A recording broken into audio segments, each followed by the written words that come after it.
அண்மை செய்தியாக பார்த்து வருகிறோம்.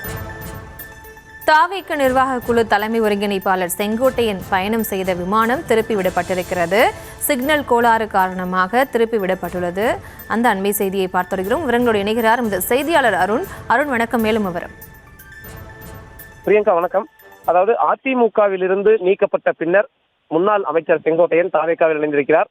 அக்கட்சியின் தலைமை நிர்வாக குழு ஒருங்கிணைப்பாளராக இருக்கக்கூடிய செங்கோட்டையன் பதவியேற்ற பிறகு, குறிப்பாக தாவேகாவில் இணைந்த பிறகு முதன்முறையாக சொந்த ஊருக்கு செல்வதற்காக விமானம் மூலம் சென்னையிலிருந்து கோவை வருகிறார்.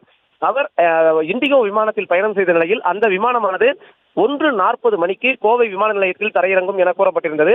அதைத் தொடர்ந்து கோவை விமான நிலையத்தில் தாவேகாவினர் 1000க்கும் மேற்பட்டோர் உற்சாக வரவேற்பு அளிப்பதற்காக காத்திருந்தனர். மேல தாளங்கள் முழங்க இங்கு அவர்கள் காத்திருந்த நிலையில தற்பொழுது அவர் வந்த விமானம் பெங்களூருக்கு திருப்பி விடப்பட்டதாக தகவலானது வெளியாகியிருக்கிறது.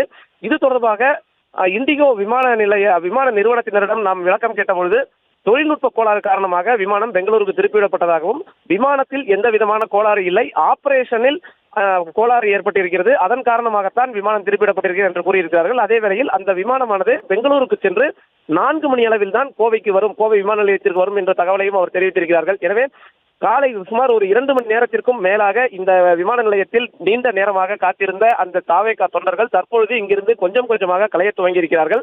தொடர்ந்து 4 மணி அளவில் அவர் மீண்டும் இந்த விமான நிலையத்திற்கு அவர் பயணித்த விமானம் வரும் என்பதால் 4 மணிக்கு மீண்டும் அவர்கள் வருவார்கள் என்று எதிர்பார்க்கப்படுகிறது. எனவே கோவை விமான நிலையம் மிகவும் ஒரு பரபரப்புடன் காணப்பட்டு வருகிறது. விமானத்தில் தொழில்நுட்ப கோளாறு என்றுதான் முதலில் அவர்கள் தகவல் தெரிவித்த நிலையில தற்பொழுது அவர்கள் அந்த சிக்னலில் ஏதாவது கோளாறு இருக்கலாம் என்றும் தெரிவித்திருக்கிறார்கள். பிரியங்கா, இதன் காரணமாக கோவை விமான நிலையத்தில் ஒரு பரபரப்பான ஒரு சூழல் நிலவி வருகிறது. பிரியங்கா, விவரங்களுக்கு நன்றி அருண்.